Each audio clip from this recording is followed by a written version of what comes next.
I don't use that kind of language.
It is 4:30 right on the dot. Welcome, everybody. This is our Wednesday, August 2nd, 2023. And we're going to go into closed session in just a second, so I'll go ahead and call that to order now at 4:30. And Madam Clerk, are there any requests to speak or any correspondence that's been received regarding our closed session items? No request to speak for closed session items and no correspondence have been received for closed session. All right, very good. Thank you. We will go ahead and recess to closed session. It's 4:31, and we'll be back at 6 o'clock for our regular meeting.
We're going to go ahead and get started. It is 6 o'clock. If we don't mind grabbing our seats, and we'll start in just 1 minute.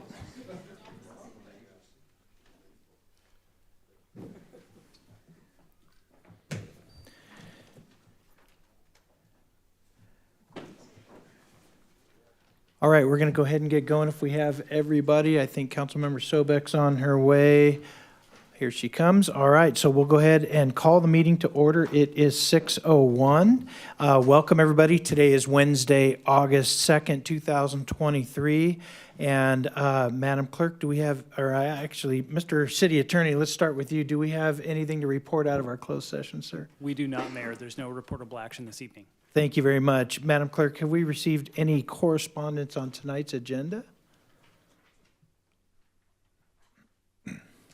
Yes, there was one email correspondence received for agenda number 7, public comment, items not on the agenda, and it is in your council folder. Very good. Thank you very much. And if you wouldn't mind, would you please call roll? Councilmember Dynas? Here. Councilmember Estrada? Here. Councilmember Sobek? Here. Mayor Pro Tem Carwin? Here. And Mayor Zimmerman. And I'm here. Thank you. We're on item 3. This is words of inspiration. And I see my script says that Sarah Clark is here from the Menifee Church of Jesus Christ Latter-day Saints. Sarah, are you here? There she is in the back. Thank you. Sarah, thank you so much for coming tonight, and we appreciate you giving us some words of inspiration to get our meeting started. No problem. Thank you. Our dear Heavenly Father, we are so very grateful to gather as community members. We are grateful for the service that these individuals sacrifice on our behalf, and we pray at this time that we will be able to be supportive, that our minds and our thoughts will be led to the benefit of the residents in this area. We are grateful for the beauty of this earth and for the sacrifice of those in thy service, and especially in the military. And we ask these things in the name of Jesus Christ. Amen. All right. Thank you so much, Ms. Clark. We appreciate you being here. We are now on item 4. This is our Pledge of Allegiance. Debbie Gable, do you mind leading us in flag salute tonight, please? Thank you.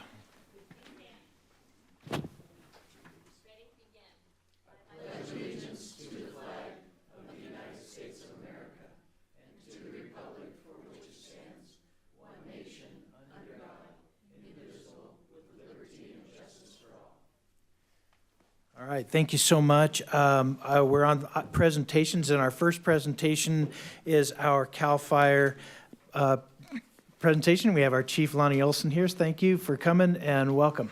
Good evening, Mayor and Council. This is your quarterly report for April, May, and June.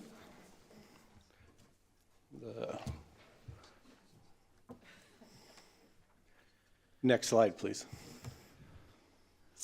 So for our statistics for the quarter, we averaged a response time of 4.6 minutes. Oh, we went one. 4.6 minutes is our average response time. As a reminder, our bar, our performance measures, we're trying to stay under the 5-minute mark, so we're doing a really good job there. For our total calls for the quarter, we ran 3,482 calls for service. Of that, 5 of them were structure fires, 160 traffic collisions, as well as 10 wildland fires, as we are in the heart of our wildland fire season. The stats below that show what each fire station ran within their primary response area, as well as each unit out of each fire station. You'll notice I highlighted fire engine number 7 there in red. Some exciting data with looking at that number.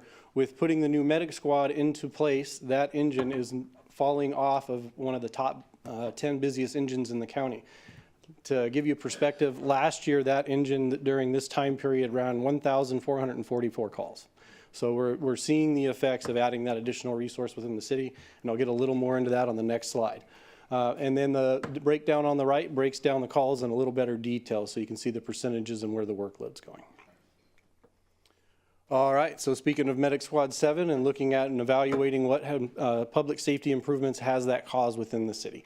So the top left slide there shows the call demand over the last 2 years and what we would be projected at looking at where we're at this year if you doubled that number halfway through the year.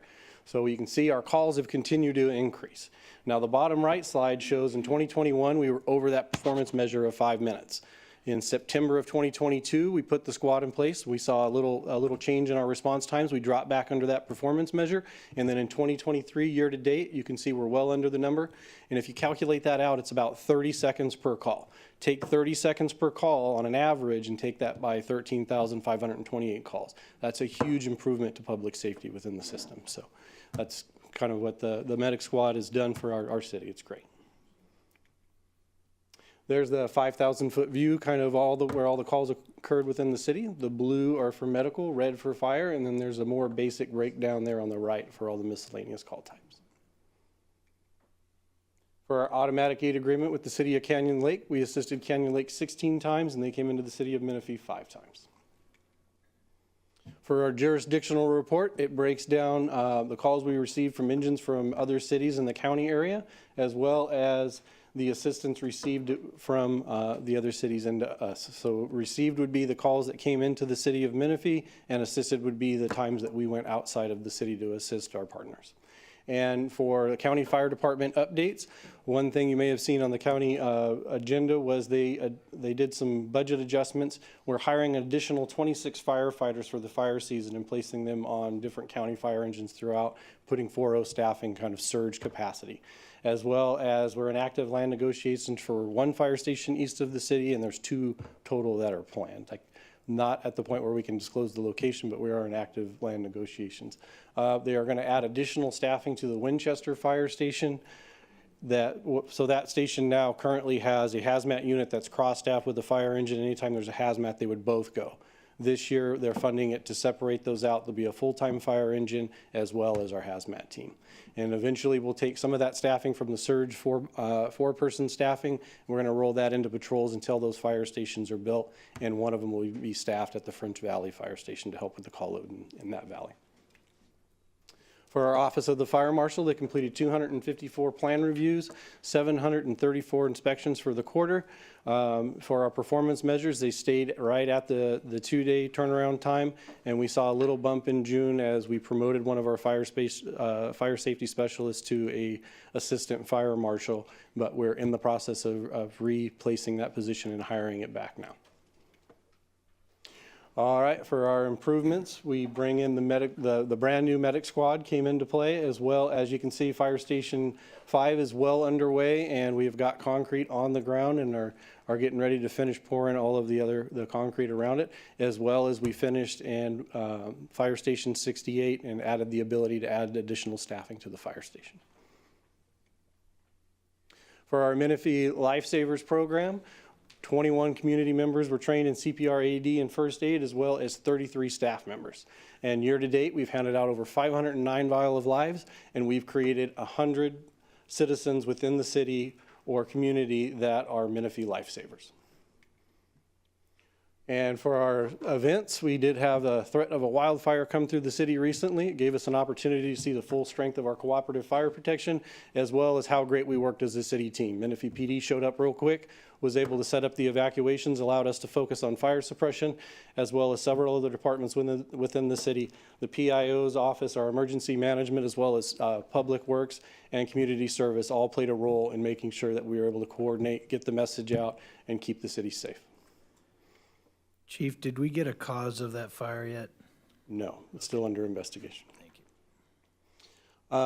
And then for community engagement, we have some avid runners at our Menifee Lakes Fire Station, so they entered themselves into the Memorial Day 5K event, as well as the slides on the left. Our Measure DD committee member, Michael Knighton, reached out to me and told me that this young lady was handing out, trying to create safety of kids wearing the helmets on their bicycles and scooters. And one of the things she started doing was putting stickers on their helmets. So I talked to the guys at the fire station and asked if they could bring her some stickers. They did one better. They stood out with her and put some stickers on helmets as kids got into the school. So that was great. Very cool. And then for our public safety announcement, we'd like to remind everybody, if you are going to put your children in the water, please establish a water watcher. That person should put their phone down and focus 100% on their children playing in the water to keep them safe. That concludes my report, if there's any questions. Thank you, Chief Olson. Council members, do we have any questions or comments? Councilmember Sobek? Thank you, Chief Olson. I just want to congratulate you on getting that response time down, and looking forward to hearing more about land acquisition, possible new fire station to the east of us. Those numbers were alarming. I even saw that we're going into the city of Paris quite often as well.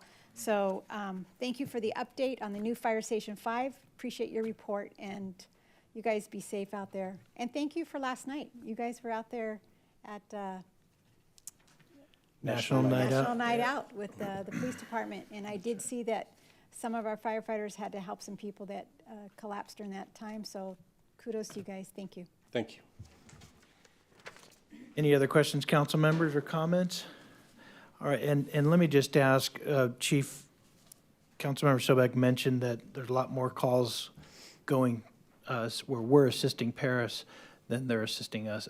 Do they have plans, or does CAL FIRE have a plan for increasing station and being able to serve in the Paris area so that we can have more equitable numbers? Yes, the battalion chief that services that area is actively searching for where the best location will be in the strategic plan for the city of Paris. All right, very good. And I also noticed that there's a lot of false alarms, and we've been talking about that same issue with our police department. I'm just curious, does CAL FIRE have a program or a way of informing residents or businesses that have false alarms? What are you doing to reduce those false alarm numbers? So the number you're seeing on there isn't necessarily, we would call it a ringing alarm versus a false alarm. A false alarm could be somebody calling in with all of the development, the smoke plume that some of the heavy equipment puts in. If we respond out to that and it's not a real fire, we would call that a false alarm. We would categorize that as a ringing alarm. I believe it showed that number maybe on the stats. Yes. But it's a separate number and it's not nearly as significant as our overall, so 12 total for ringing alarms. Those would be the automated alarms in that system. Yeah. We have done in other cities. In the city of Lake Elsinore, there is a program set up where it kind of mitigates some of that issue, but it's not as significant as the false alarm number. Okay, very good. Thank you. We're open for ideas, so that's why I'm asking. Okay, anything else, council members? All right, thank you so much, Chief. We appreciate you.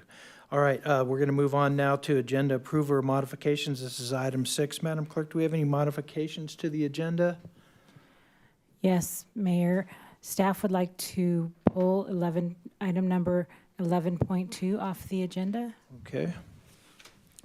Otherwise, the rest of the agenda is okay. So council members, all in favor of approval as modified, would you please say aye? Aye. Hearing, do we have any nays? There's none, so thank you. Our agenda is approved as modified, pulling item 11.2. Let's go ahead and move to item 7 now. This is public comment on non-agenda items. Madam Clerk, has anyone filled out a speaker card for non-agenda items? No, it does not look like anybody is All requesting right. to speak. Is there anybody requesting to speak or would like to speak on non-agenda items? All right, so we'll go ahead and move on now to item 8. This is council member updates and comments. I'm sorry, there is somebody? Did you come intending to speak on something that's not on our agenda tonight? All right, so what we'll do is have you come to the podium. You'll get 3 minutes, and if you would state your name for the record. So go ahead and come over there and, yeah, and in the future, when you arrive, if you want to speak on non-agenda items, you would just tell the clerk, she's in the back, and she'll put your name down, then we know, yeah. So go ahead. Okay, good. Well, welcome. We're glad you're here. So I'm just going to go ahead and read this, just so you know. You get 3 minutes, and the Brown Act limits our ability to have a conversation with you. We're just going to take your comments when you're making those comments. So if you don't mind, state your name for the record. My name is Arlette Matar. I'm talking on behalf of our friend here, David Sultan, because his English is so-and-so. Okay. Yeah, and he received a letter from the city of Menifee that he has a balance of outstanding weed abatement. Okay, so ma'am, this is for non-agendized matters, and we actually do have that on our agenda tonight. I'm So maybe sorry. we Mayor. can wait. Mayor, we just, That is pulled. So is it okay to go ahead and, I am wrong. I didn't realize that's the one we pulled. So now it's a non-agendized matter. And so you have 3 minutes. We'll have the clock start over again, and you're welcome to share your comments. I'm sorry. Okay. Again, my name is Arlette Matar, and I'm talking on behalf of Mr. His name is Mufid Sultan, but he goes by the name of David Sultan.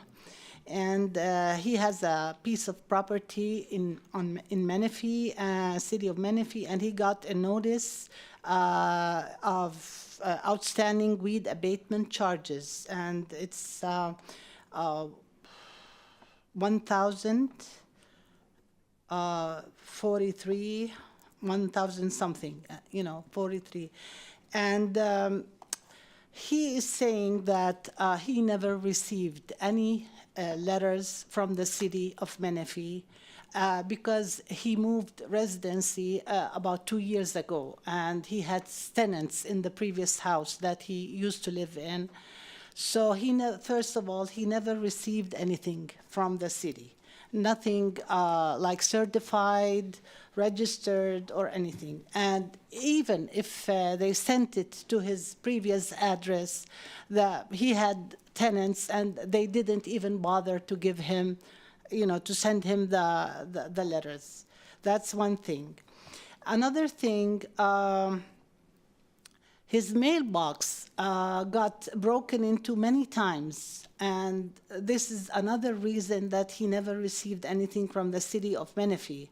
Otherwise, he would have taken care of it. But in fact, he lives in Temecula, in the city of Duluth. It's an area called Duluth area, and now they are thinking of putting, instead of getting, each one gets his mailbox because they get broken into many times, and this is what happened to him. So another thing, this piece of property that we are talking about, he made an agreement with the pastor of the Assembly of God, and his name is Bill Waver, to take care of the property and to clean all the weeds and everything, because he wants to put the sign on his property. So he was doing that for a while. The pastor, Bill Waver. But then he stopped doing that. Then he told him, I am not going to do it because it's not being worthy for me, I'm not getting any congregation more. So he stopped doing that for a while. Another thing, my friend here, he used to, with the pastor, they used to clean it, and then the homeless would come and... Ma'am, your time is up. Yeah, they would, mess it up again. So all these factors, and I think he thinks that this is an outrageous, bill, and he cannot, pay it because he's going through severe conditions, his health-wise, and he has a lot of things to pay, so. Okay, well, thank you. We appreciate you Thank coming and you. sharing tonight. I will ask one of our staff members to meet with you and Mr. Sultan, and you guys can meet out in the lobby, and they can help him make sure that that all gets taken care of. All right, thank you for coming tonight. Is there any other speakers do we know of? All right, hearing none, we're going to move on to our item 8, and this is council member updates and comments. We'll start with Councilman Dinas. Thank you, Mr. Mayor. Real quick, since our last council meeting, I attended the RTA Board of Directors meeting. Nothing to report out there. On the 31st, I was, along with the other council members, attended the ribbon cutting for the Melody Thai cuisine. It was a delicious ribbon cutting. The food there was great. And then as last night was the National Night Out, and I'd like to thank the police department and the fire department for doing such a great job at putting that on. It was tremendous how many folks showed up to that. That's all I have. Thanks. All right, thank you, Councilman, and Councilman Estrada's next. Hi, good evening, everybody. So I'd like to give a great shout out to our police department. Thanks, Chief Olson, for all the great work you do. Hey, an increased population and getting the response times down, that's awesome news, and our residents can feel great about that. I want to put a quick plug in because I know Riverside County and CAL FIRE, they're really looking to bolster their staff. And so if you're a family member or a friend of someone who's looking for a professional opportunity, CAL FIRE is hiring. If you're here or watching at home, go to join.rvcfire.org. They'd love to have you. On July 20th, I went to the employee luncheon, went there to support all our staff and thank them for all their hard work. On July 26th, I went to the Catherine Newport Middle School ribbon cutting with other council members. And just to let everybody know, the design of that school is excellent. It is top-notch. They have a great leadership team, so our youth are in good hands there. I went to a midday mixer later that day, and me and other council members, Councilmember Carwin and Mayor Zimmerman, made ourselves available to local businesses and showed our support. On the 28th, we also went to another ribbon cutting, Chefs for Seniors. They offer personalized dishes and they're mobile. So if you know any seniors who would enjoy that catering, please spread the word Chefs for Seniors. On the 28th, I went to the Park After Dark event, and they had a Shakespeare play, and I'm wearing my Menifee Shakespeare pin right here to show pride. It was really cool. It helped develop our unique identity. I've never seen anything like that. So kudos to our community services department's Deputy City Manager Jonathan Nix for being creative and bringing something new to our city.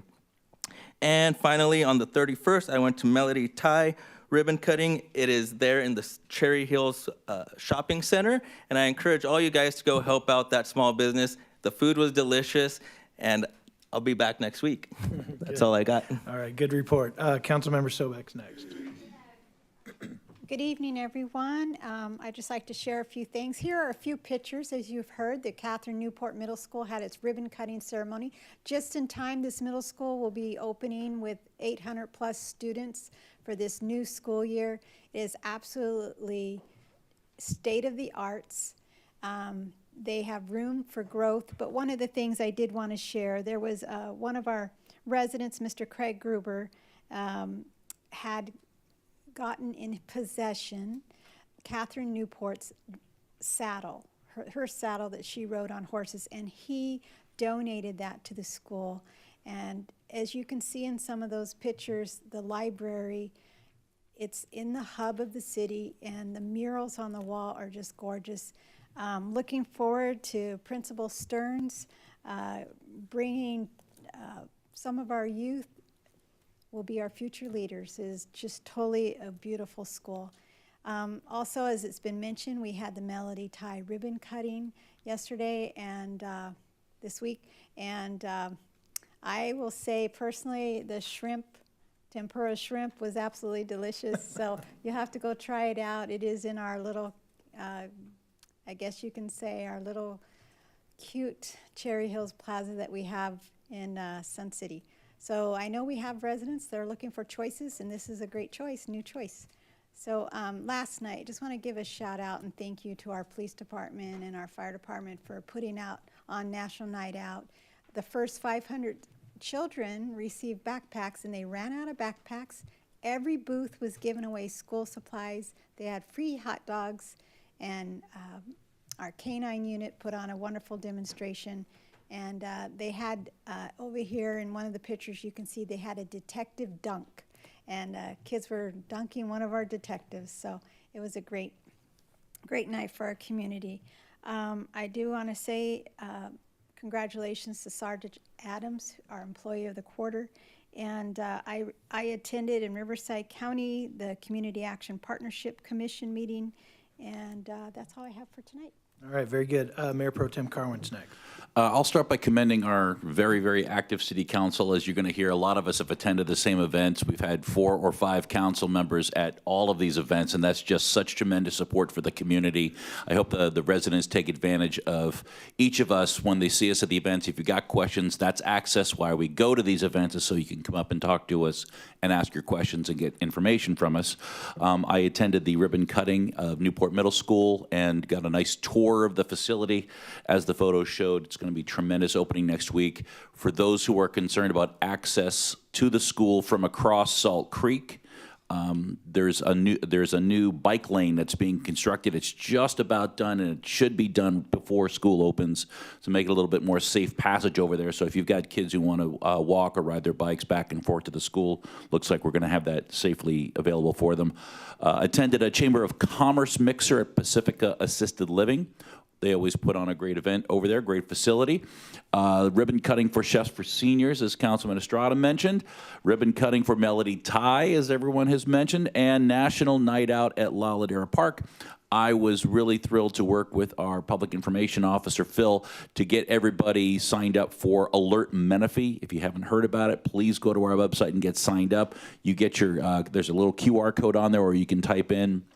And when there's emergencies, roads are flooded, wildfires, evacuation, and should that come to pass, you can get a push notification right to your phone in real time. And the more people we get signed up for that, the more people we can get informed of emergencies immediately. So if you have a chance, please go sign up for Alert Menifee. It is free and very, very important for public safety. And that's what I have. All right, very good. I'll try to be quick here. I got a couple of things. On Thursday, the 20th, I attended the Neighbors monthly business mixer. And then also there was the employee appreciation event that I attended. Later that evening, Sunrise Neighborhood Watch had asked me to come and speak a little bit about some of the traffic issues that they have over there. And one of our traffic officers, actually 2 of them, also were there. And then this week they placed a radar and shows their speed and all that in their neighborhood. So it was great to see our traffic unit taking action there to help them with that, and I hope it works.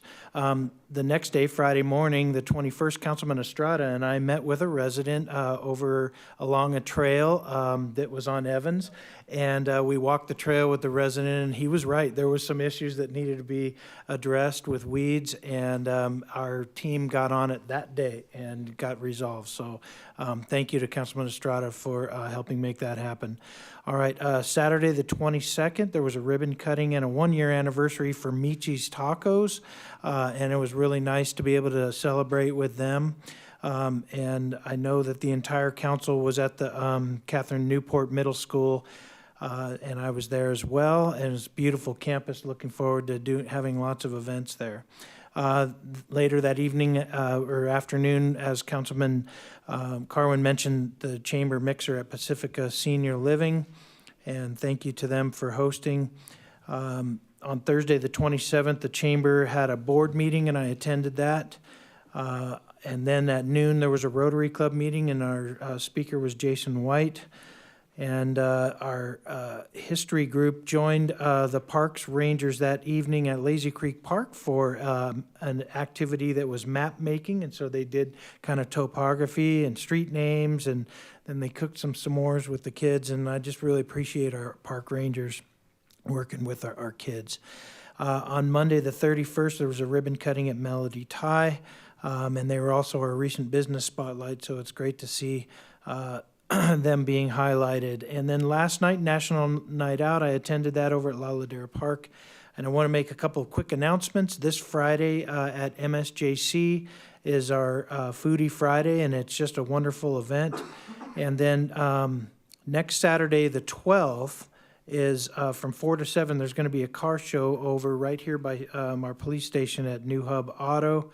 And Tuesday, August 15th, is our first Citizens Academy, and so hopefully all of us council members can go and thank them for signing up. That's all I have. Anybody else have anything else? All right, we're going to move on our agenda. Item 9 now is approval of our minutes. It's the minutes from July 19th. Council members, do we have any modifications to that or changes? Hearing none, all in favor of approval, please say aye. Aye. Any opposed? Hearing none, those are approved unanimously, and we're now going to move to our item 10 consent calendar.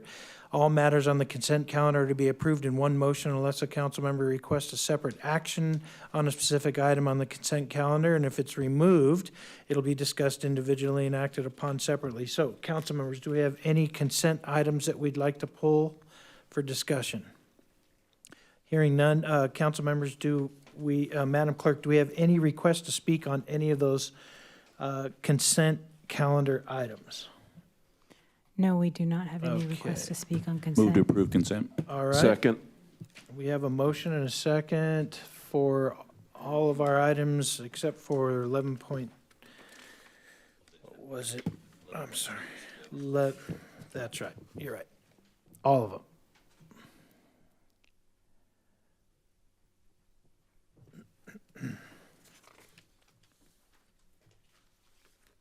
And that passes unanimously, our consent calendar. Let's now move to item 11, 11.1, and this is our first public hearing item. It's kind of a cleanup to remove some non-applicable appendices in our building code, and I'm not sure who is going to be speaking, Mr. City Manager? Yes, Mayor and Is it Council. Craig? I think we got our building official, Craig Carlson. All right. Give us an overview of that. Welcome, Mr. Carlson. Good evening, council and distinguished guests. Could I have the first slide, please? Thank you. So in November 16th of 2022, staff and council presented the adoption for the 2022 building code. When this occurred, we took all of the ordinances, the requirements that were presented to us, and went ahead and submitted these for council for approval.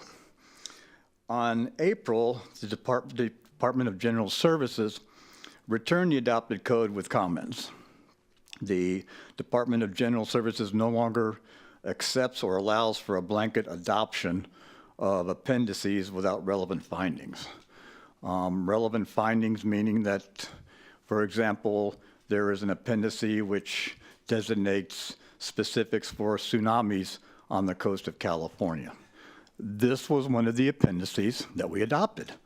And I'm sure that most of us in this room realize that we're probably not going to be seeing a tsunami anytime soon in the city of Menifee. So as you can see on the building from the 2022 code adoption on the screen, we moving over to the building review. So not environmentally or geographically relevant to tsunami references when not on the coast, and there were duplications of several of the codes.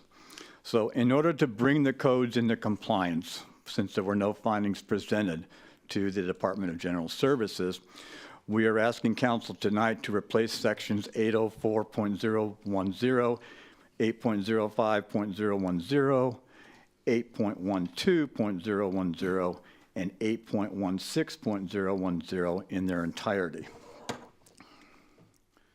So the municipal code will only include those appendices that are relevant to the current environment and geography of the city of Menifee without duplication or redundancy. You can see up on the top in the green that the current selections that we have. We have the approved ordinances, which indicates exactly what the current ordinance is now. To the right of that is the proposed amended ordinance, which includes the corrected appendices, which should be adopted tonight. Are there any questions? Council members, any questions? Mr. Carlson, I think it looks like pretty reasonable cleanup items here. I'm going to open the public hearing. We do have some formalities on this being a public hearing. It is 6:34. Madam Clerk, was this legally noticed, and do we have any correspondence on this item? Yes, it was legally noticed, and no, there are no correspondence. All right, and do you have any requests to speak from public testimony at all? No request to speak, no. All right, I'm going to close public hearing, 6:34. Council members, do we have any discussion? Hearing no discussion, The only Madam. thing I would say is that if you sign up for Menifee alerts and there is a tsunami, you'd be the first to know. That's a very good point. All right, Madam Clerk, if you don't mind, would you please read the ordinance by title? Yes. An ordinance of the City Council of the City of Menifee, California, amending sections 8.04.010, 8.05.010, 8.12.010, and 8.16.010 to clarify the appendices adopted of the Menifee Municipal Code. All right, thank you. Yeah, can I get a motion to introduce the Motion ordinance? to introduce. Okay. Second. All right, thank you. Let's go ahead and cast our votes.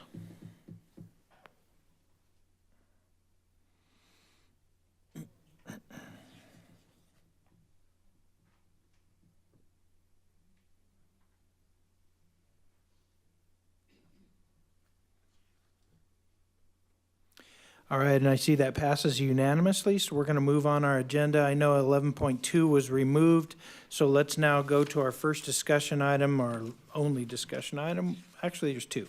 So the first one is 12.1. This is comprehensive citywide signage and wayfinding program package.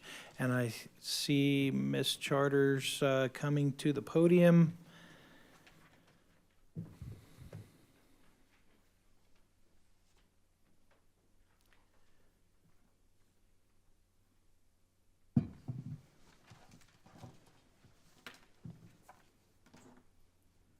Good evening, Kayla Charters with the City of Menifee's Economic Development Department, and I'm here tonight to present on Council Item 12.1, our comprehensive citywide signage and wayfinding program.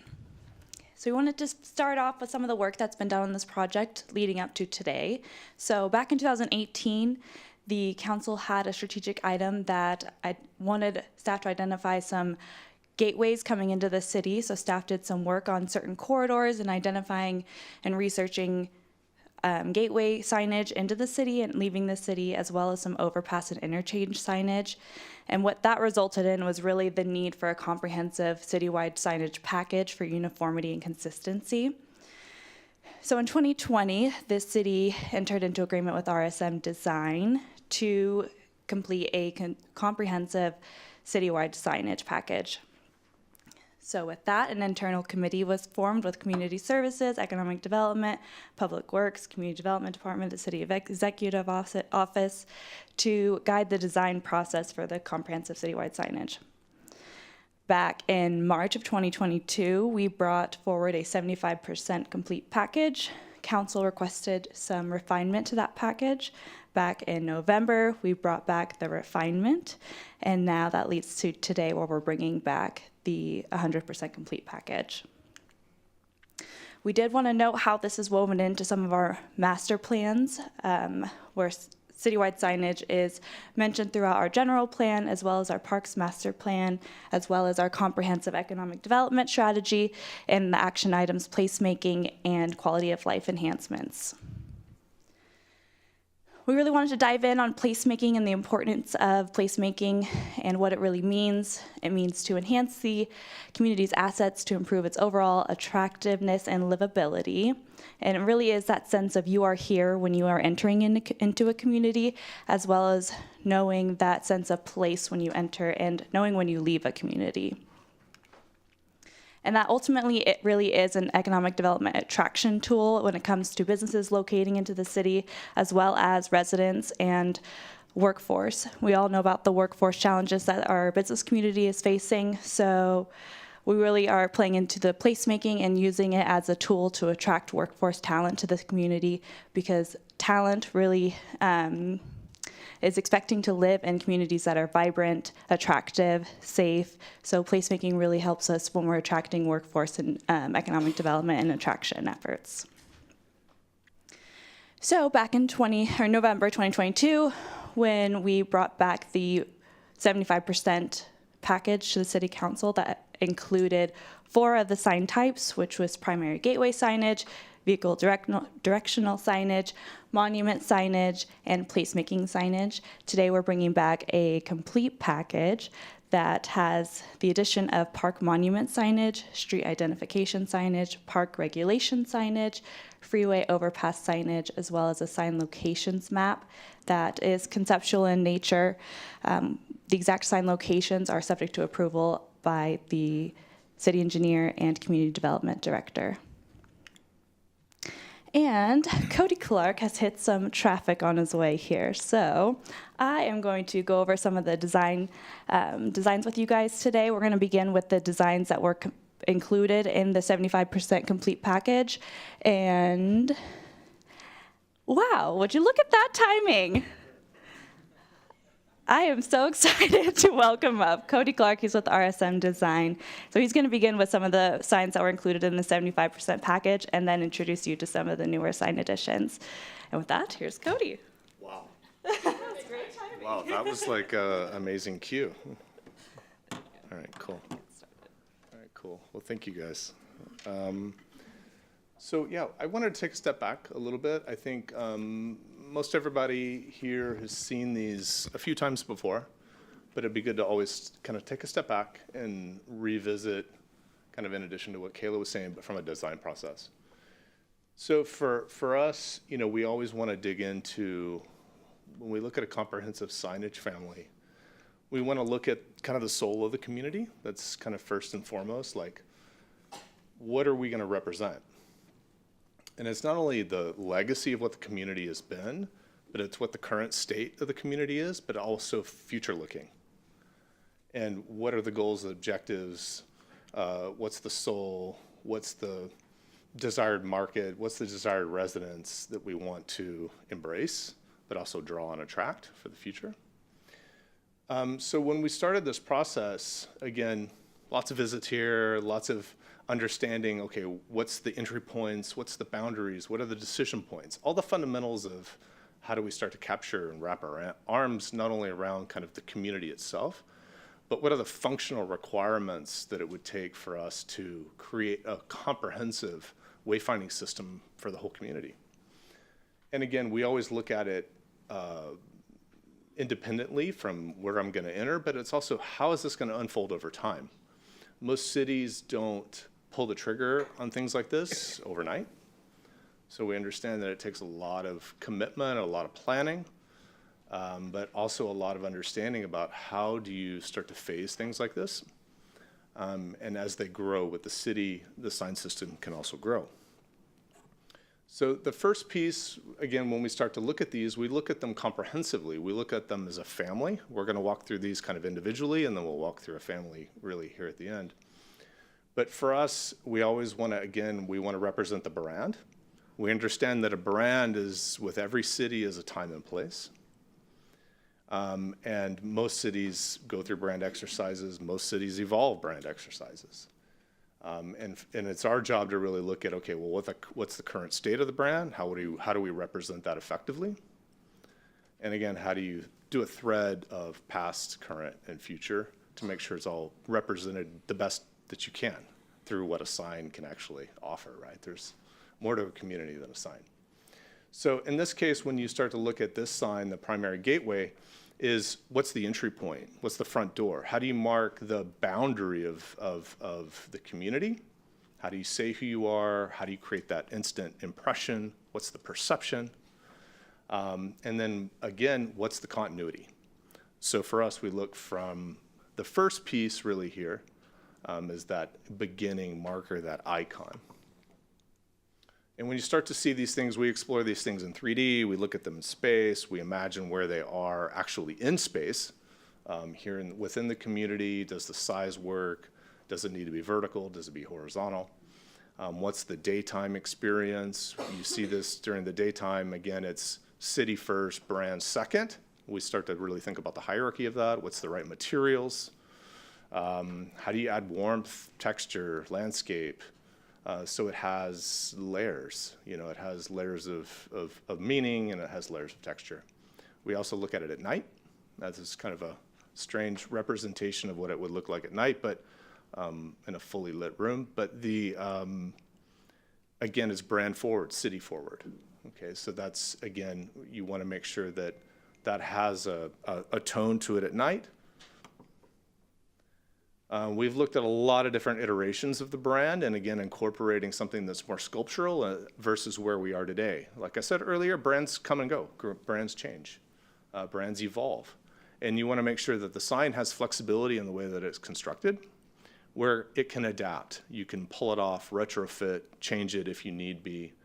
In my experience, I've done this for 35 years, the brands of communities and cities do change. There is a lifespan to them, right? And whether it's an evolution or a revolution, we want to make sure that the construction of the sign can adapt with what you need, so you don't have to scrap a sign. You can build off of it and retrofit it fairly easily. The next piece, when you get down to it, again, is a monument, smaller secondary monument. And again, these are, I've already driven into the city. I want to reinforce where we are. I want to reinforce that we're within the community. And again, the scale is representative of a hybrid of, it's a vehicular scale, but it's also a pedestrian scale. So it works at that middle ground as a bridge between those two. Same materiality, same lighting. And then the workhorse of most city wayfinding and community wayfinding is a vehicular directional. How do I get from point A to point B? How do I get people to City Hall, parks, major thoroughfares, commercial developments, neighborhoods? So again, these are kind of the workhorse of how that the system really functions. And again, these come in a variety of scales, but ultimately you want to be able to make sure that everything feels cohesive, it feels interconnected, and that you are doing your due diligence about how do you create interconnection between communities and commercial parts of the project. And again, the goal is clearly interconnection, but it's also the success of all the commercial developments that you have. We've looked at a couple of different concepts of this element over the course of our tenure working with the community. And again, this is very conceptual, and we've had a lot of great feedback about this, the different options. And again, something to celebrate the brand in a sculptural way. And again, as we get through the development of the package and the fabrication, and there's a lot more chances to look at things like this and to refine these. Park identification, again, is how do you marry that consistency across all the public parks as well? And again, you look at the messaging, it's park forward, and again, you want to celebrate that, you want to identify that, that's the destination, but always supporting the brand of the city for that consistency and meaningfulness across all the elements of the city. We've looked at this, let's call it the freeway icon, right? Which a lot of communities are doing now. And again, this is kind of conceptually where we are, but as it gets deeper into fabrication, what's the color palette? What's the material? And again, how does it get impact as a gateway into the city? We look at standards as far as events and rules and regulations, park rules. How do you, again, the goal is how do you provide that meaningfulness? How do you provide that consistency? Most cities, in our experience, they're built over time, right, as they should be. But signage is typically one of those things that is built over time. And things get added and things get detracted, and so you start to see a very inconsistent approach within most cities around California, the U.S., and the world. And for us, when we start to have that opportunity to look at things as a holistic system, you start to see, okay, how do we provide that consistency? Because ultimately, it's consistency that is the promise. You know, we talk about brand and we talk about the community spirit and the soul of the community, but signage has this very strange way of being a promise to people. And it's a promise to the people that have lived here for a very, very long time. And it's a promise to the people that are looking prospectively to move here, or they're working here, they're living here and they're working over the hill in coastal cities or what have you. There's a lot of things that the sign system does that you may not see that it does, that we find that it does. So that, even down to the smallest detail, really helps provide that continuity. And again, you start to see these things in context, and there's a lot of different iterations of these that you've all seen in your journeys in life. And I think, again, for us, it's that consistent, but it's always brand forward, so you always know where you are. We've looked at, again, street sign families, color palettes, in addition to the current one that you see up in, that you're all familiar with. And again, our exploration is color more than anything. It all has to be, you know, by national code. But you know, there are a few options, again, to how do you tie to the sign family itself? How do you look at something fresh? So again, these two options are in addition to the current family. The bottom was blue, by the way. It looks black, but it's actually blue. Sign locations are a big part of it, right? I said that, you know, when we start imagining where things need to be from a consistency standpoint. And again, with the goal of being able to say, where are my boundaries? You always want to look at these things in a couple of different ways. One is shaping the boundaries. I am arriving into the community. That's really important. And when you think about each one of these points, which are the blue kind of outer ones, I mean, you know your community pretty well. Those are the entry points, right? Each one of those actually has a very, very different tone and character, from neighborhood to scale to street. There's a lot of different experiences and contexts that each one of those has.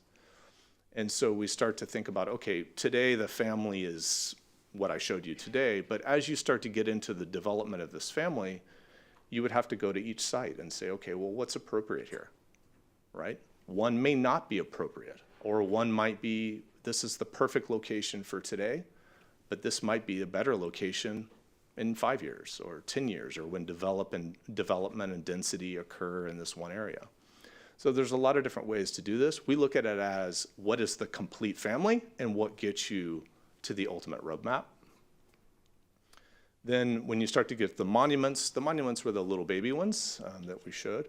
And again, those are at major decision points. Those are, again, high traffic areas. Again, most things in high traffic areas are commercially driven, right? They're driving the commercial developments, town centers, what have you. But again, in those areas, you do get lost. You do get you get a commercial brand forward, not a city brand forward. So we try to mingle those, where on those major thoroughfares you understand, you know, where you are at all times. You got a lot of orange. Orange is the vehicular directionals, the workhorse of the family, and again, it's getting people from point A to point B and all in between. So for us, again, this is a diagram. Let's call it a diagram. And as every sign family gets developed and gets closer to fabrication and installation, all these signs, every location gets vetted. And it gets vetted with development team, with the city, and with the community, and public works. And so where's the sign actually located? What's the setback from the curb? Where should it make sense? What's legible? What's visible? What doesn't block visibility? So it's important to understand that this is really it's a moment in time that gets developed over time. And then you get to the family page, so you can kind of see all the, see everything together kind of in unison.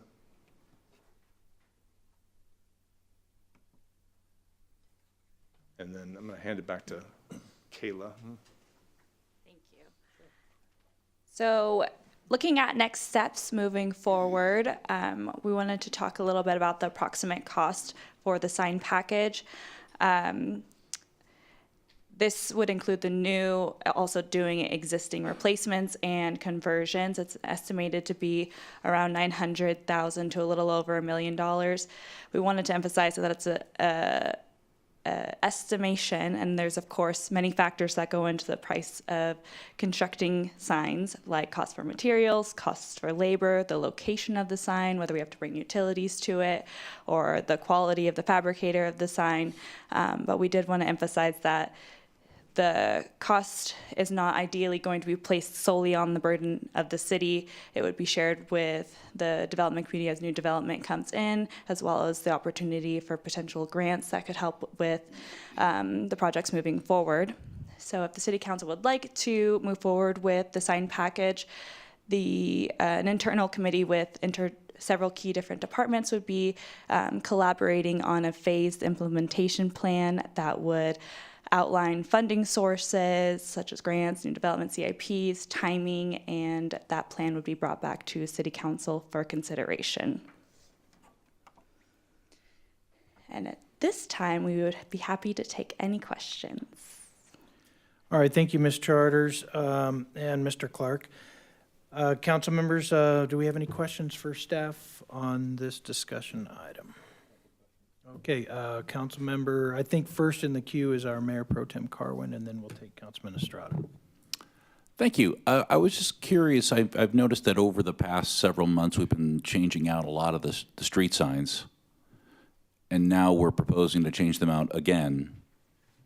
So what would be the cost savings or the ramifications of going forward with our current street sign program? The current ones are brown, which seem to fit in with the family of signs. Seems kind of silly to change them all out for blue when we just did it. So what are your thoughts on that? Do you want me to start or you start? Okay. Like, why is that a necessary part of this family when they're the only things that are blue or white compared to the rest of it? Sure, I understand. So it was a part of the exercise. That's what we were asked to do. So as far as looking at the existing signs, I would have to give you a number.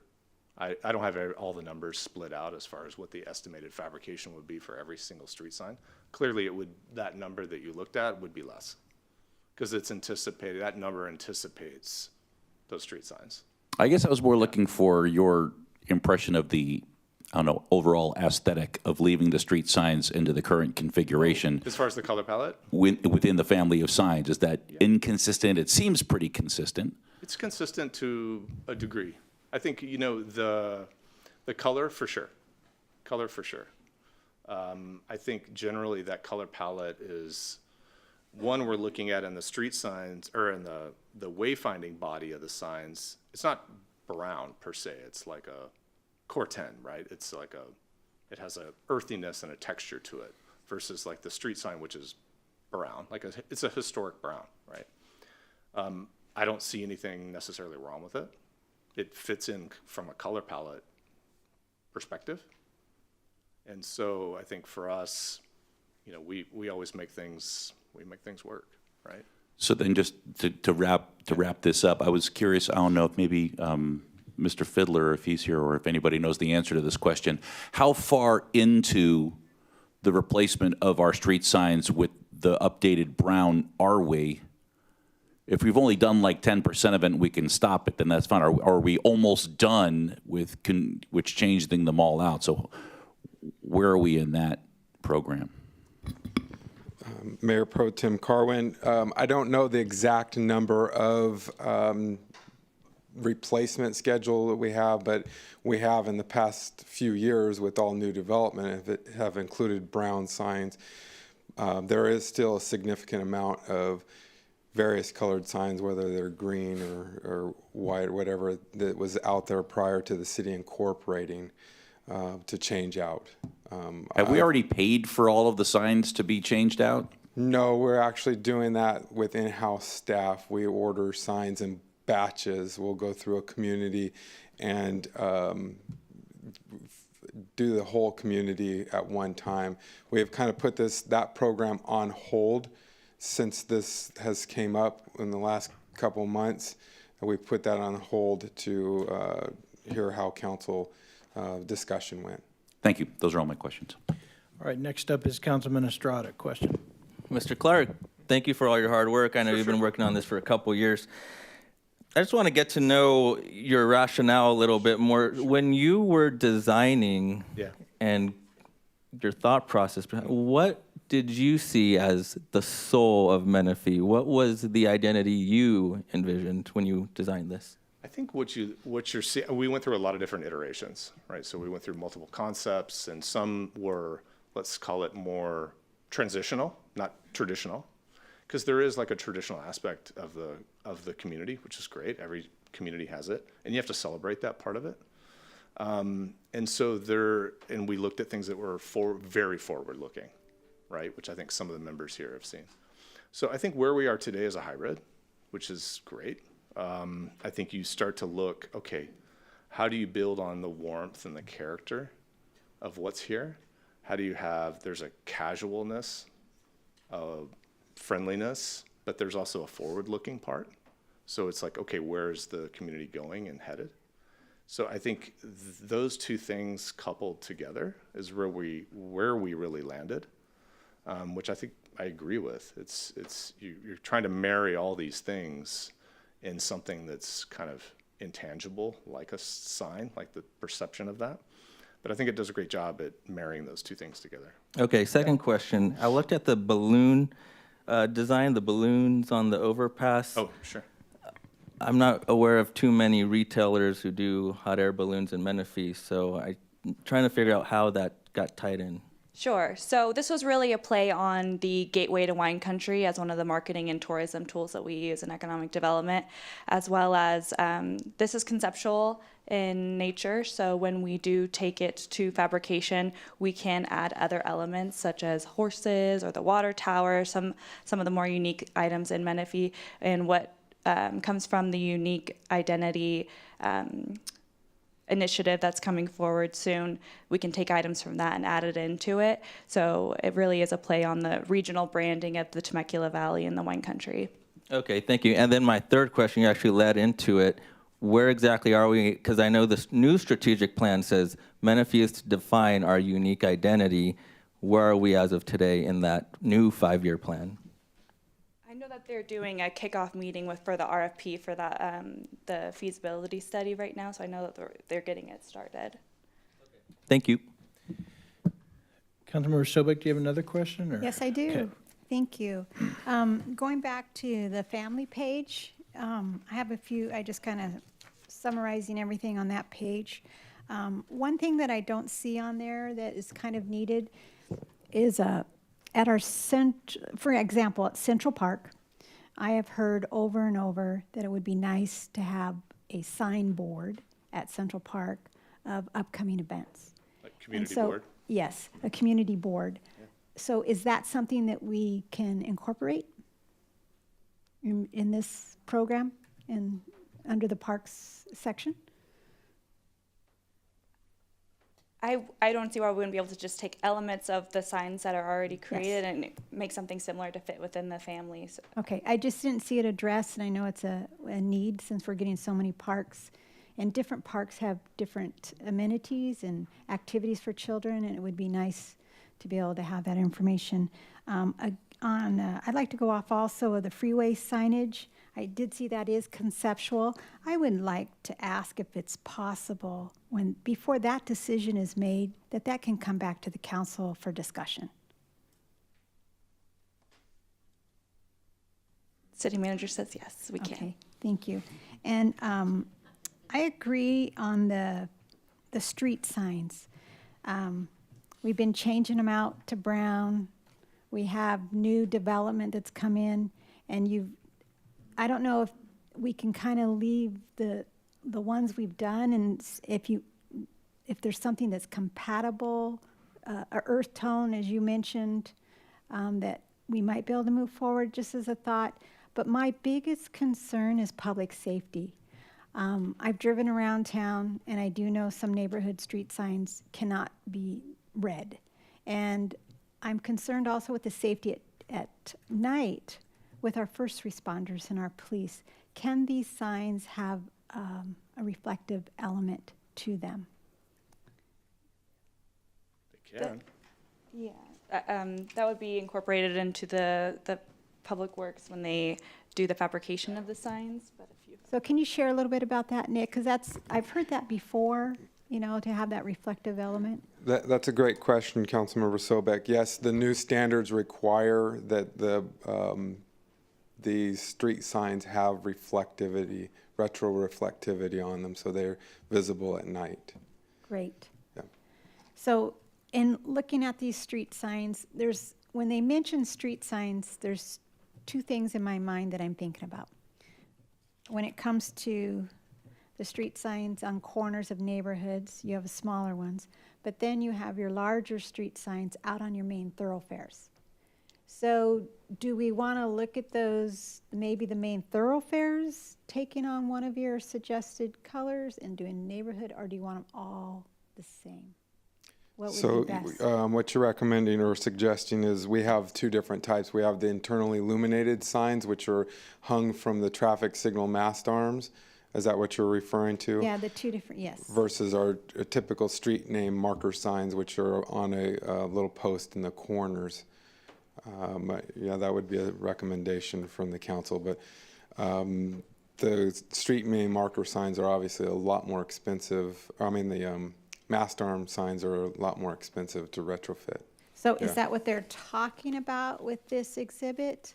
All of them, or just the neighborhood signs? So can you clarify that? Those were just really meant to be the neighborhood signs, but Okay. in response to your question, I would make them match. So if we're Okay. going to keep them brown, I would keep them brown. And I would make them consistent across the board. Okay. So just a few of my questions. Sure. So thank you. All right, any other questions, council members? Hearing none. Madam Clerk, do we have any requests to speak on this item? No request to speak. All right, and do we have any correspondence received on this agenda item? No, there's no All right. correspondence. Council members, we can open up for discussion, share our thoughts now. Anybody like to lead off? Let's start with Mayor Pro Tem Carwin. I just want to clarify what we're doing here. We're not voting to adopt anything, are we? We're just looking for recommendations. What is the effect of our action here today? So first being the feedback on the color option on the street signs. Next would be approving the complete citywide signage package as a whole. And then third would be directing staff to go into collaborating on a implementation plan to bring back for city council consideration. So this is intended to be kind of the last stop on the design phase of this thing. So I would like to know how many of those brown signs we've done or how many we have left. I mean, if we have 80% of the city already as brown, to go back and change them all out, I don't know what the other colors were green beforehand. Right, that's an important issue to know. So I'd like to know that for that. The rest of it looks fine to me. I mean, we talked about it at a previous, and I think that the signs are beautiful. The monument signs are great. I like the font. I like all the changes that we asked for look like we're incorporated. My only concern is the cost of doing the new street signs to incorporate with the plan. It seemed like they kind of match. But as far as the rest of it goes, and I'm not a big fan of the blue freeway sign. It looks kind of washed out to me. The other ones are so bold and vibrant and all that other good stuff, and then we've got this kind of almost a seascape. Yeah, when we go to fabricate it, we can add in elements of different colors. Right now, it's just kind of the conceptual design. So when we do go to make it, we can do pops of color within it. And just as my part of the commentary, I don't have as big a problem with the hot air balloons, just because every week there's a report. So here's a picture of a hot air balloon that landed in my backyard today. So we might not have the businesses that originate here, but they're constantly flying over the city. We see them here. So I don't have as big a problem with that as a design concept. But the blue, white gradient kind of thing, I doesn't seem to match the rest of what we're trying to accomplish for branding. And consistency. So my two comments would be, I don't think I'm a fan of this adding the street sign element to this. I think I'd rather stay consistent with what we've been doing. And two, I'd like to see some maybe different coloring on the freeway sign. But other than that, I really like the concept of it, the feel. You really warmed it up, and I think overall, as a family of signs, I think it looks great. Thank you for your input. Next up is Councilman Estrada. So I think this needs to be done. I mean, we need to make everything match. We need to make placemaking so when people arrive in Menifee, I'm in Menifee. The one holdup I have, though, is the M by itself. It doesn't seal the deal for me. You know, you look at Temecula, they have a diamond next to it. Elsinore, they have waves in their, and I love this City of Menifee seal.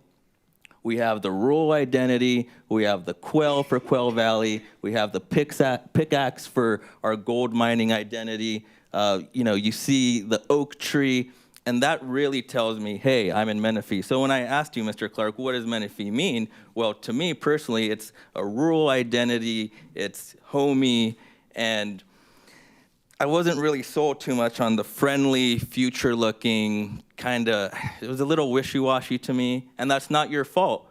It falls on the council. We're the visionaries. We should be telling and giving direction what our unique identity is.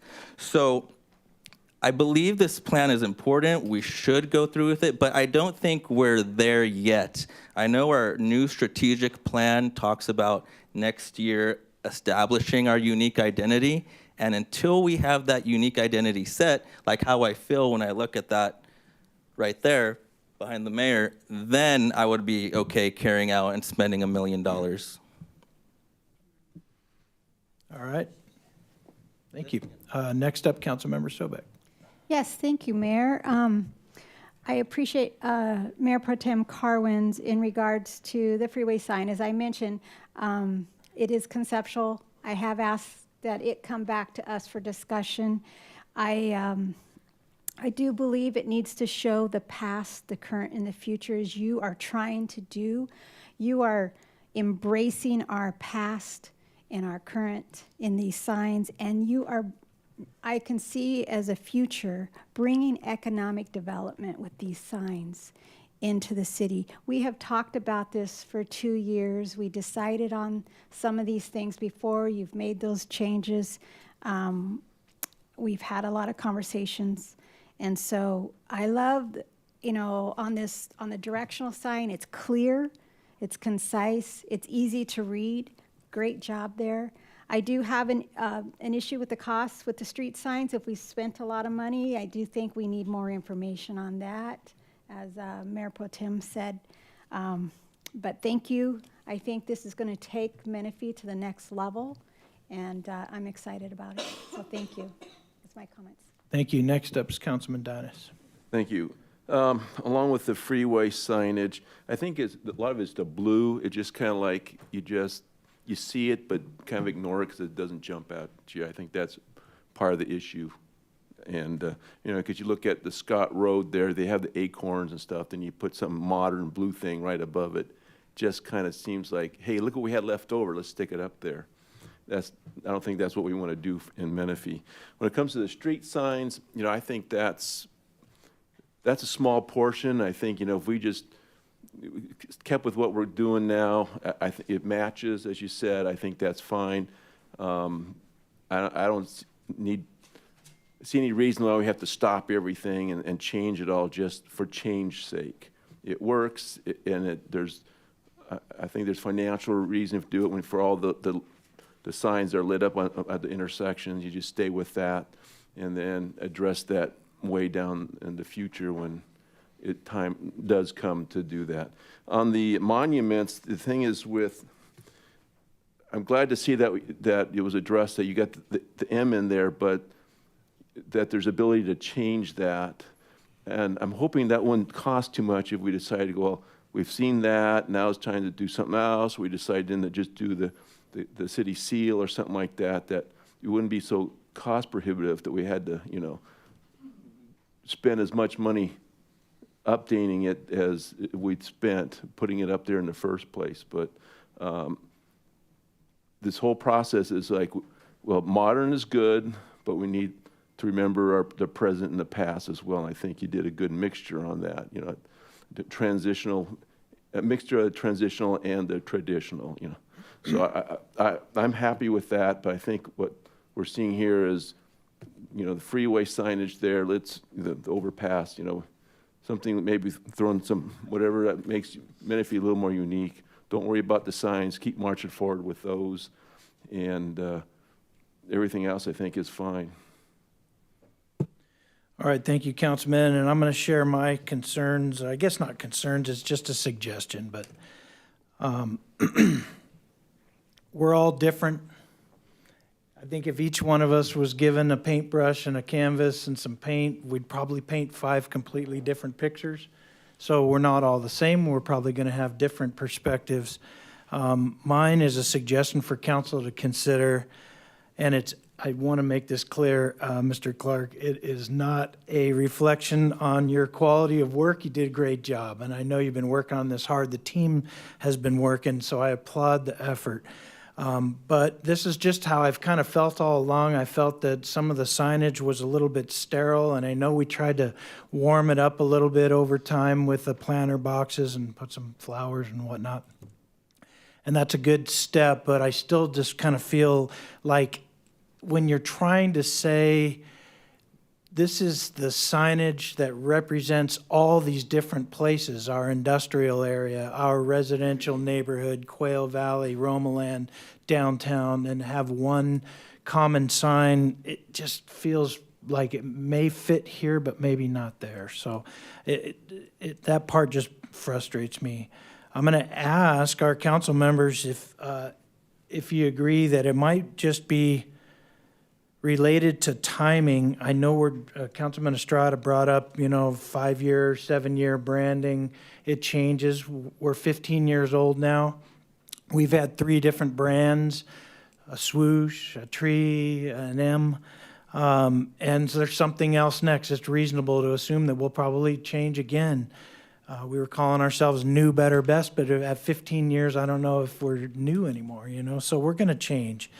And I just wonder if it's prudent, and if the council agrees to maybe just table this program and then bring it back commensurate with these fresh branding concepts when we take those up in the next couple of years. So that's just my thought. I kind of, I don't know, that the play structure thing is weird to me.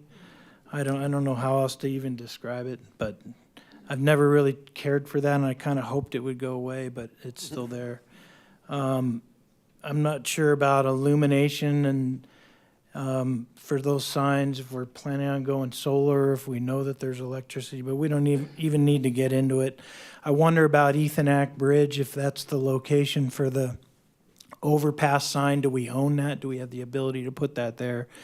Are we planning on putting one at Scott Road overpass as well? So I was trying to find that on the map, but there are different colors in the palette. But anyway, bottom line is, personally, I'd like to just kind of table the idea and bring it back down the road. That's just me. Open for more discussion from the council. Well, you definitely have my support on that, Mayor, and I think we're not there yet, and I think right upon the horizon in the next year and a half, we would have established a little bit more of a unique identity. We're going to take surveys of the community. We're going to hear what the community wants, not just us 5 up here, and it'll let us establish who we truly are before we start nitpicking these colors and these symbols and these logos. And no, it's about the residents too. Thank you. I appreciate that. Other thoughts, council members? There's 5 of us, and we're hearing just individual thoughts, but I know we're on different pages here. So, Well, one of the frustrations we have in the city when it comes everything from every level of designs, we don't have a design board. Some of the older communities do. You know, if you go down to like Hermosa Beach or something like that, we have a planning commission and all these different things. They have a special body that does the design stuff. You see the way I dress. The reason I wear a suit is so I don't have to pick my clothes and I don't look fashionable. I get that. I'm not the guy to come to say, hey, is this graphic design proper, or that kind of thing. I'm not that guy. So I'm trying not to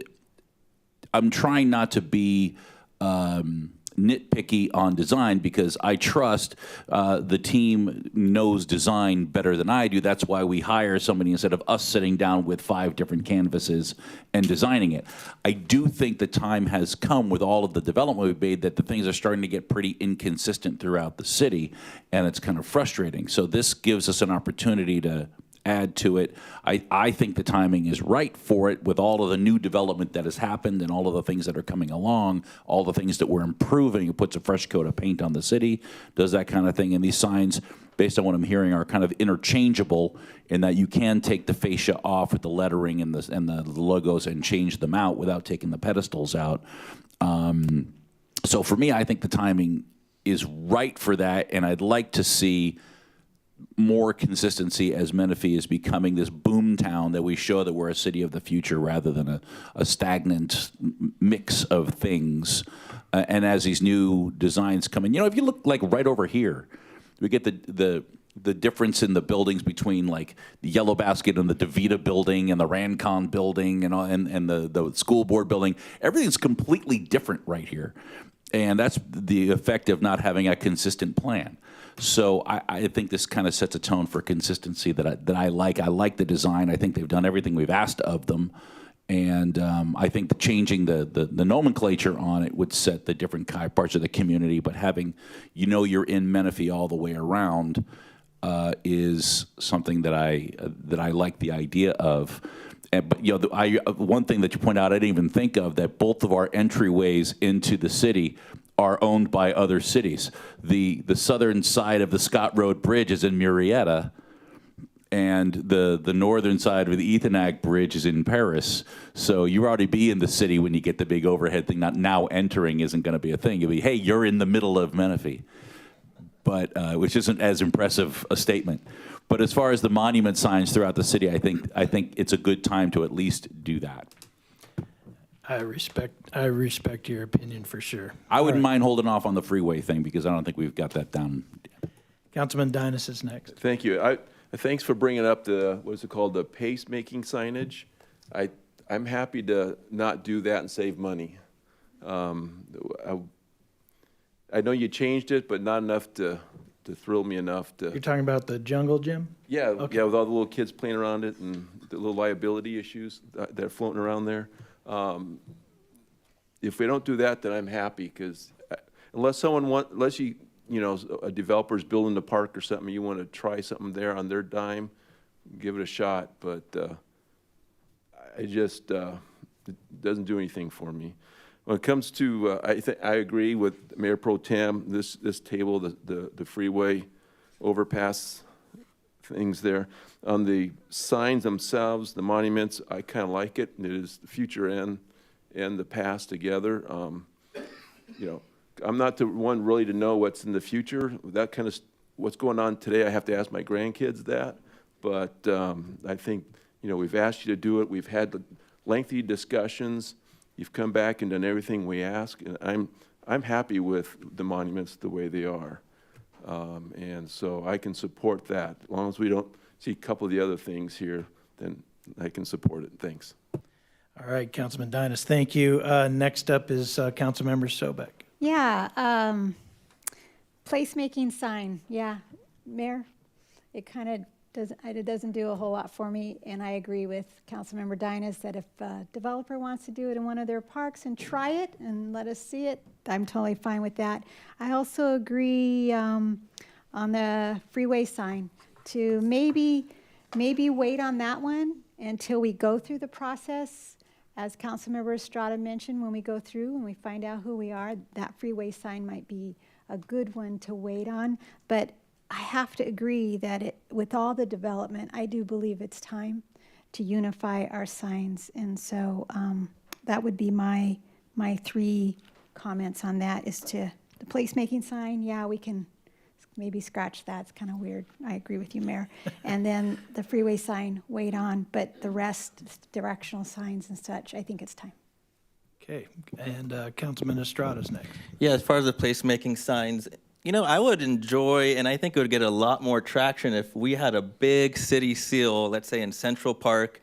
I take a picture, I put it on Facebook, Instagram, people immediately know, hey, you're in Menifee. Oh, look at all the rural identity. Look at the hills, Menifee Mountains. Oh, it was established October 1st, 2008. If I take a picture next to that M, where is that? Where are you? But that city seal, it'll stand the test of time. If we can incorporate that, I think that'd be a slam dunk. I did want to bring up, we do have a seal ordinance in the city of Menifee, so there is a purpose and a use that the ordinance outlines, and it's really supposed to be for officializing city documents, and it's only supposed to be used by the city clerk's office. So that might be something we'd have to look into to do that moving forward. But on the freeway, if we just broke apart the seal, you know, you've got all these individual hot air balloons. If we had the elements of the seal in different places going across the bridge, it's not the seal, but it's the elements of the seal. And you can stick a hot I air want to make it balloon clear, I'm up not talking there. about putting seals on the sign because we're not near the ocean either. But yeah, that's one thing that, you know, Councilman Estrada makes a good point, that this is our seal's the identity, and we could have each of these elements going across the bridge with the Menifee. That would be cool, but I think we can discuss that further at another time. I'm on board with tabling the placemaking, canceling the placemaking, and tabling the overhead sign, and then going forward with the wayfinding and directional. So you're making a motion? Hold on a second. I think the city manager wanted to chime in. Yeah, thank you, Mayor and council members. I wanted to chime in because I don't want to basically throw away 2 years of work, because there's a lot of work that has gone into this, a lot of meetings, a lot of workshops, and the intent of the plan was basically to create a comprehensive plan for signage to avoid the piecemeal and the different designs in the future. You know, we looked at what other cities has done it. Not too many cities have done it, but you see that a lot of cities that have tried to do it, they only do it partially. And there has to be a time when we really stop the moving target, because you're never going to end up with a design that's going to be a forever design. Things are always going to change. I think that we see that struggle with shopping centers when they do their monument signage, you know, over time, over 15 years, 20 years, they become obsolete and old. So what we're trying to do is we're trying to create something that we think, and I think we hired one of the best designers to tell us that this sign could withstand the test of time. So what I propose is that you look at this program and like a menu of options, right? If you were interested in selecting only a few of these things, then you select that, and then we can certainly come back later on and have more discussions with the council about the freeway sign, for example. And by the way, that's going to require us, you know, to bring that back to council, because it's going to be costly to do that. Second, and we can talk to council about developing an art program where we include art in parks that incorporates an identity, and we can come back to council for that, and I think that's going to require a little more discussion. But I wanted you to tell you that you have the opportunity to select options and deselect things that you don't like. That way we can have a plan that we can plan on, and our plan for this wasn't to start building these things tomorrow. I think our plan, because of the vast number of signs that we have, we really need to program these signs into our CIP and build them over the next 5 years, 10 years. And of course, we're gonna try to get some of the new developments, the developer contributions, to build some of these for us. So it'll be a combination of that, and I hope that you know, next year we can come back with a couple of them and then start incorporating them into some of the older parks, and then the future parks could actually, we can give these to the developers so they can build them and turn them over to us for ownership. So that is the intent. We don't intend to program $1 million next year to build all of these in 1 year. It'll be a 5, 6, 7 year program. All right, thank you, Armando, and I appreciate that. And again, it's not a reflection of the quality of work. You know, the effort is applauded for sure. You guys have been working very hard. Nobody's disparaging that. Mr. Fiddler, did you want to share some more? Yeah, Mayor, thank you for the opportunity. I did have information from staff on how many signs there are in the city and how many are left to complete. We have approximately 9,000 street marker signs throughout the city, with about 3,800 still to complete, to convert. I did also find that they're roughly $135 a sign blade, but it averages about 170 because we also have the attachment devices, hardware that goes along with it.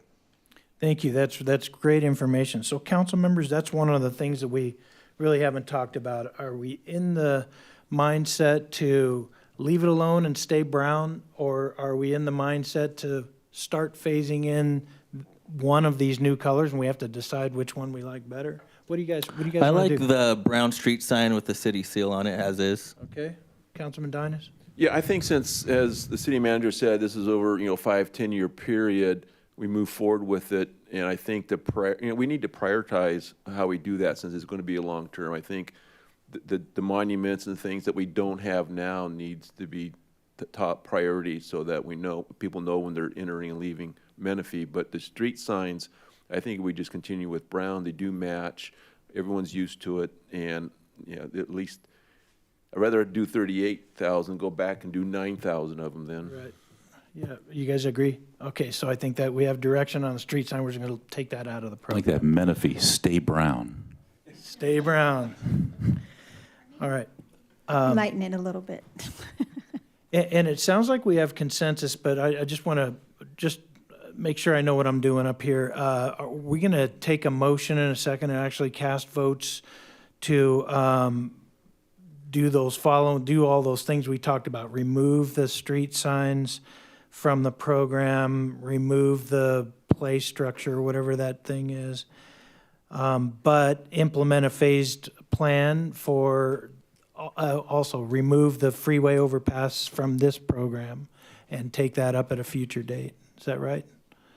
Yes, and that would be such a big thing that if you wanted to, we can actually have a subcommittee of council members to work with staff to develop an acceptable design. That way we get there faster. Yeah. And again, this is such a staple to the community that we're gonna need a little more time to decide what that looks like. Okay, Councilman Dinas? I don't think we want to remove everything, but put that at the bottom of the list to Right. do. So when we get finished with the more important things, then in the meantime, we can work on the free overhead signage and stuff like that.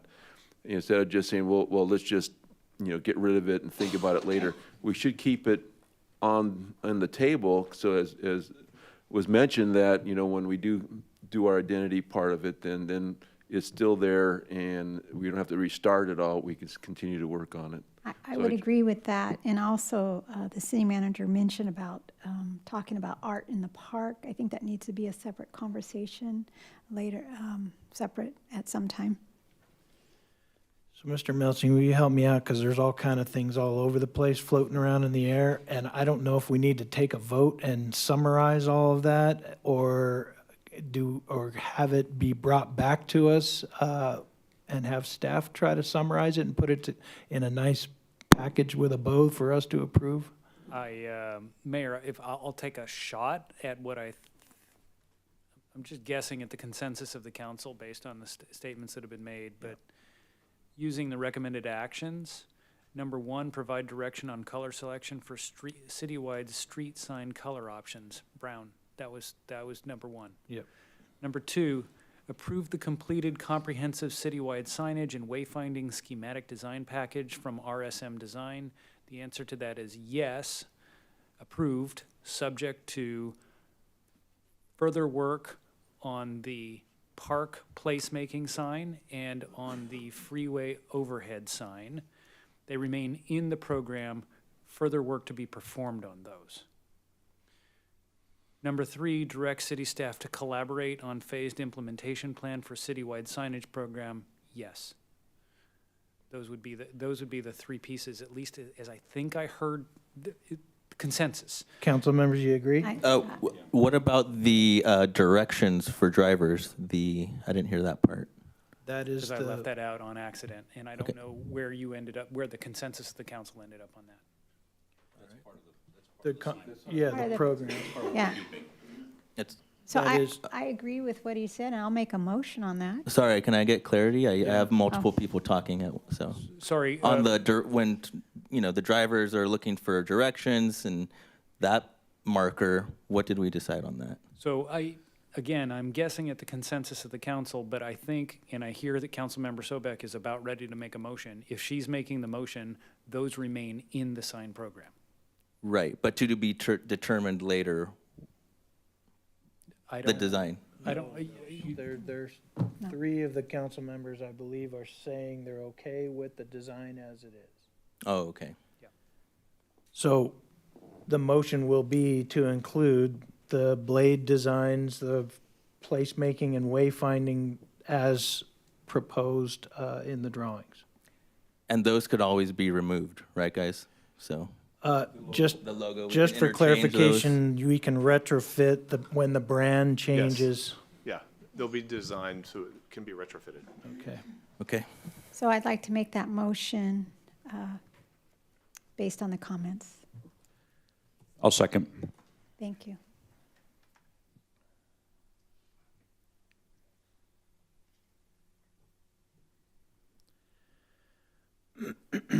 All right, and that passed unanimously, so thank you, appreciate it, appreciate the great effort and the good work. I know it's been a long program, but I think we're making strides, so well done. All right, council members, we are on our final discussion item. This is 12.2. It's Community Facilities District 21-1 for Pulte's Banner Park for issuing the special tax bonds. Welcome. We'll go ahead and have you take it from here. Good evening, Mayor and council members. Tonight's item is designed to allow the council to consider a second issuance of special tax bonds to make public improvements within the community of Banner Park. Just a few quick notes. Issuing bonds in connection with the CFD is allowed under state law. City staff and the consultants that we work with have followed the city's Community Facilities District and debt policies. The bond issuance was reviewed by the Finance Committee at the May 11th meeting, and they did recommend we bring this to council for consideration. And lastly, although the council is the one who is making a decision on whether or not we're going to move forward with issuing the bonds, it will not be city debt. Any bonds would be paid off via the special tax assessments raised each year through the tax roll. So tonight, for our presentation, Shane Spicer with the Spicer Group is here, and Brandon Kafori with Urban Futures to continue on with the presentation. Thank you.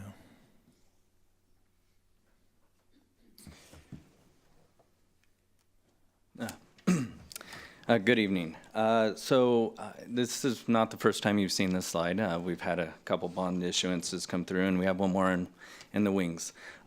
So just to recap real quick, the bond issuance process is laid out here. Consists of a number of steps from drafting the legal documents to actually taking it to market.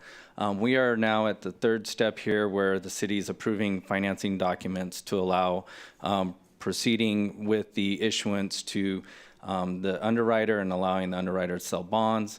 And so this is where we are in this process. So the CFD, as mentioned, is CFD 2021-1. This is the fourth facility CFD that was formed by the city, and it is on the eastern side of the city boundaries. And a little bit about the project itself. This is the second issuance of this CFD.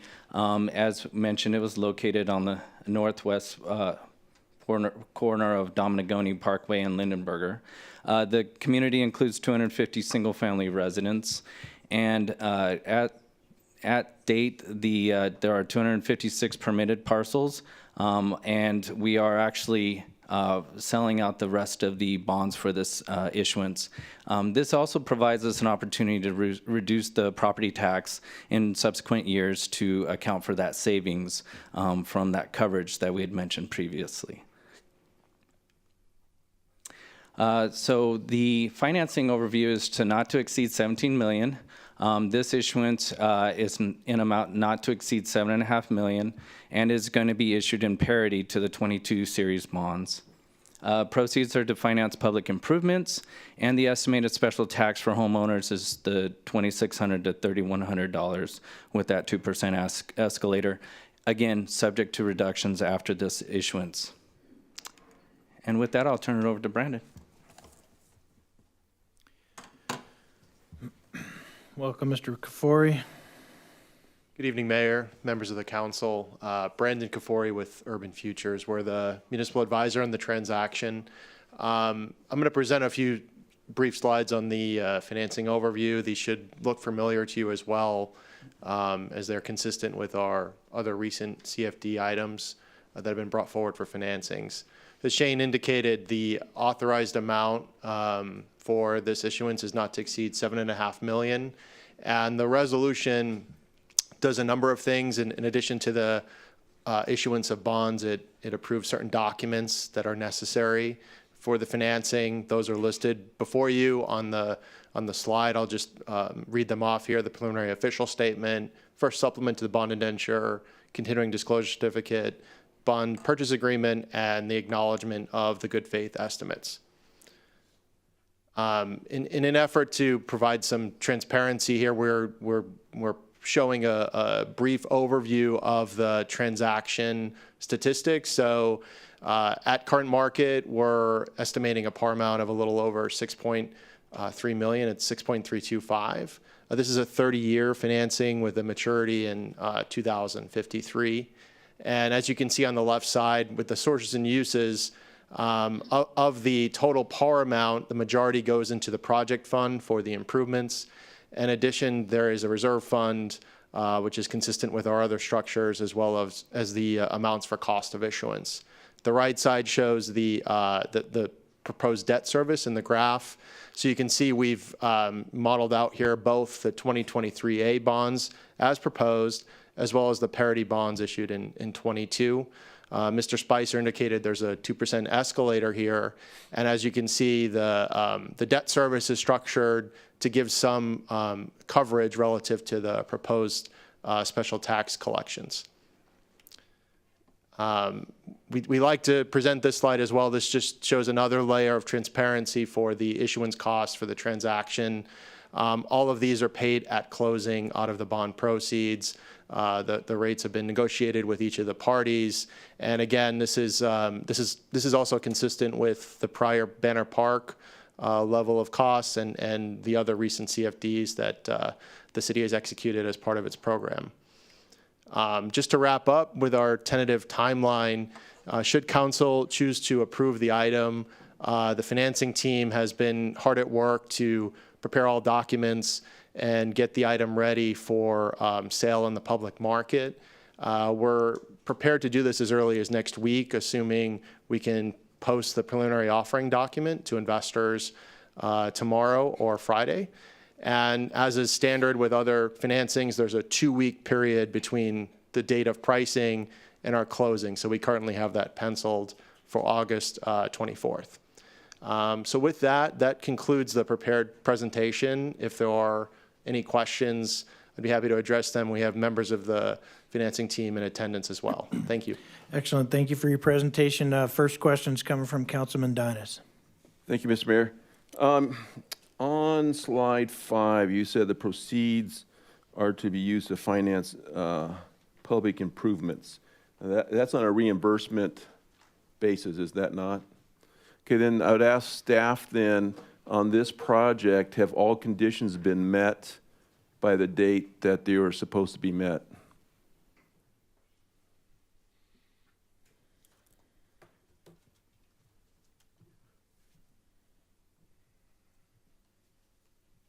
Councilmember Dynas, good question. Recently, there was an action that extended some of the requirements for street improvements or overall improvements throughout the community, whether it's the park or the street improvements that have been delayed and have yet to be completed. Is that based on the performance or, weather conditions or anything like that? What was the cause for it? There's definitely been some challenges with the site, but nothing that was outside of the normal. I mean, there's a lot of activities that have been delayed. So I know there's supposed to be a banner park, and it's supposed to be built by a certain number of units being built. Have they met that requirement? That was one of the extensions the developer had requested. Okay, because I'm a little concerned that, we're getting ready to approve a POS stating that we're going to reimburse for all these projects being done, but yet they're not being done in a timely manner. So I guess my question is, what liability does the city have in the event that those, they're delayed to the point where, everything comes to a halt and the funds can't be used for a reimbursement problem? That'd be for bound counsel and the city attorney.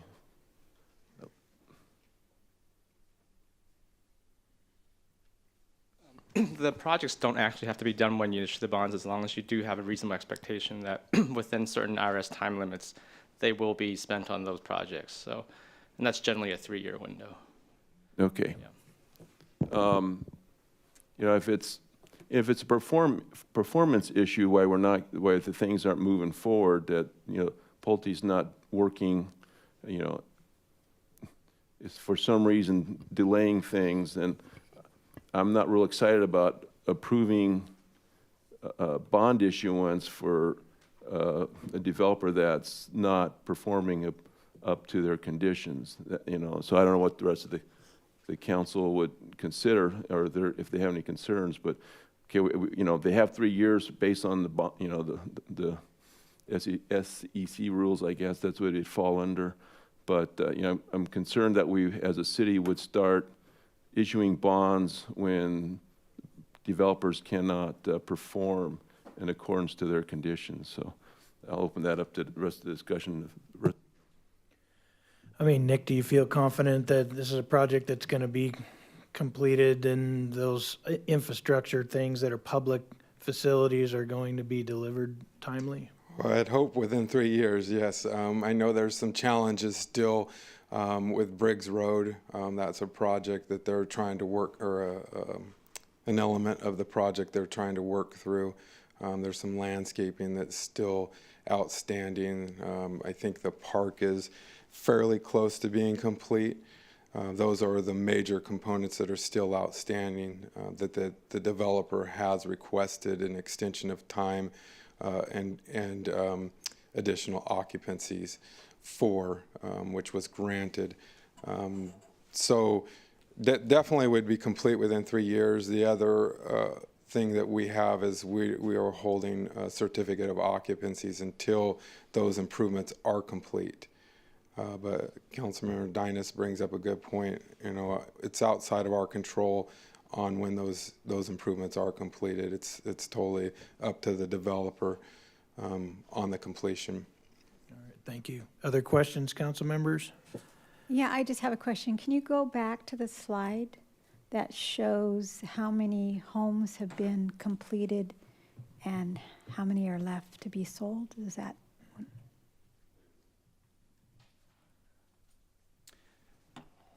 So they plan for 256 single-family homes. Now, this is as of June 12th, so there's 203 parcels that are individually owned. I believe the developer's here to speak on the status Yeah. of the project. Yeah, That might help. that would be great. Thank you. Good evening, Mayor Zimmerman, council members. My name is Bob Paradise. I'm with Pulte Group.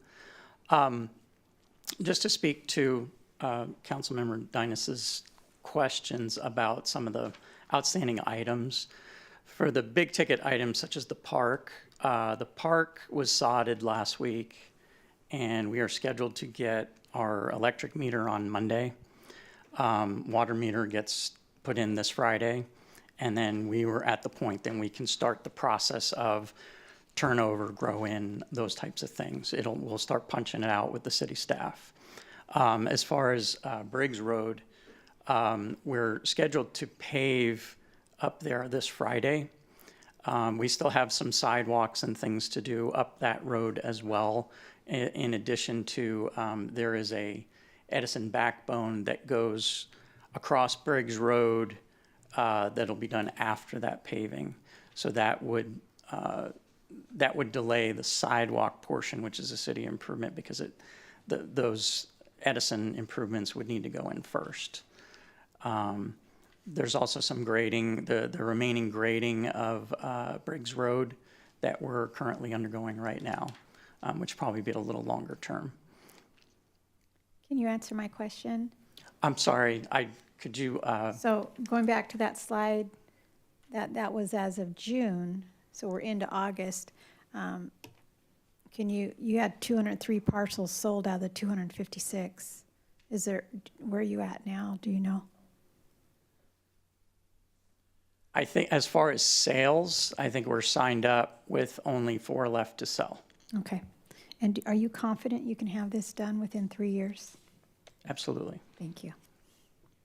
Thank you for being here, Mr. Paradise. We appreciate you coming. Okay. Thank you. I do have a question too. Just this is more, Councilman Dynas knows a lot of these things better than I do, but is this the second series that's being issued, and do we anticipate any more, or is this kind of going to get us to the finish line?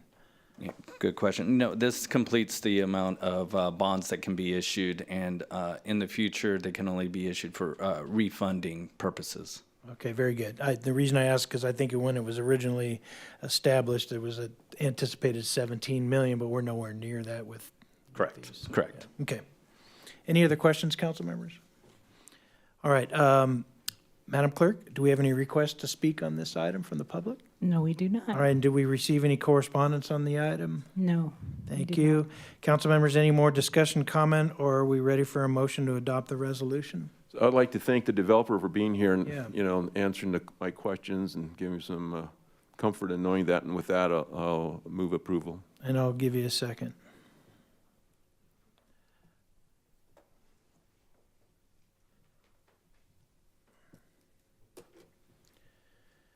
All right, and I see that passes unanimously. Thank you, everybody. We appreciate your great presentation. All right, we're now on item 13. Mr. City Attorney, anything to report? Not tonight, Mayor. All right, and then Mr. City Manager, anything to report? Item 14. Just one thing, Mayor and council members, I just want to remind the council and the members that are watching on TV to sign up for Menifee Alert.